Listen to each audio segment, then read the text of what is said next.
This is getting so out of hand. The Miami Valley's heroin epidemic is now threatening your kids on local playgrounds because that's where a lot of addicts are discarding needles, like this one we found last fall in the Ronez Manor apartment complex.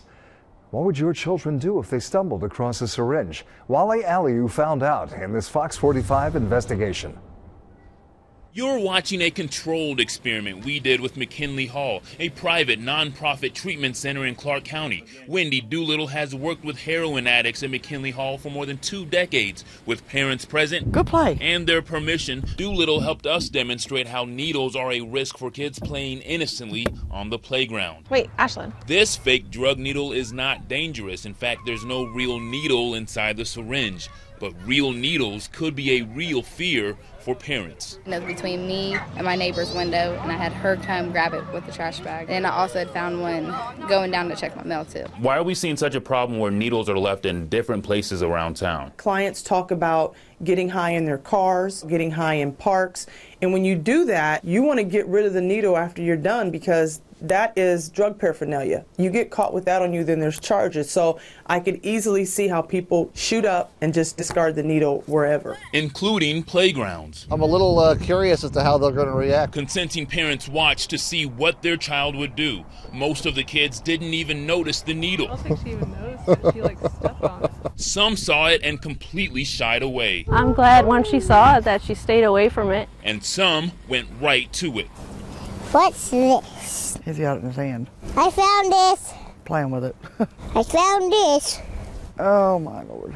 Hopefully they'd bring it to me and show it to me. After trying to pull it apart, this 4-year-old eventually brought it over to Grandma. I don't know what it is. Where'd you find it at? On the bench. Again, there is no actual needle inside this syringe. In fact, this poses absolutely no harm to the children. But Doolittle says when these needles are found in playgrounds just like this one, the needle itself is often exposed.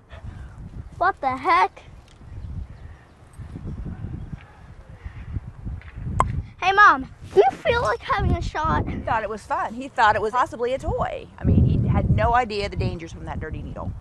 It isn't dirty. See. We asked 7-year-old Eli why he picked it up. Well, it's safe to play with because it has nothing in it. That could have germs. That could have diseases on it. You don't know where that came from.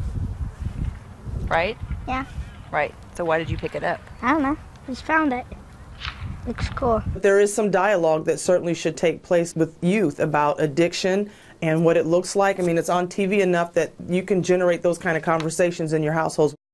Again, there was no needle in this syringe, so there was no danger to the kids, and the parents did supervise our experiment. But you heard Eli there, that 7-year-old. He found this needle in this park, and he thought it was cool. So that's just warning to you parents. That's one more conversation that you'll need to have with your children. Jack and Deb. Well, I could see my kids having that exact same reaction. My son saying, "What the heck?" But Wally, what's even scarier is those needles are often used by more than one person, right? You're right, Deb. Needle sharing is very popular. In fact, to make things even scarier, Doolittle says 25% of her patients are hepatitis C positive. So they'll have to get tested for Hep C, HIV, you name it.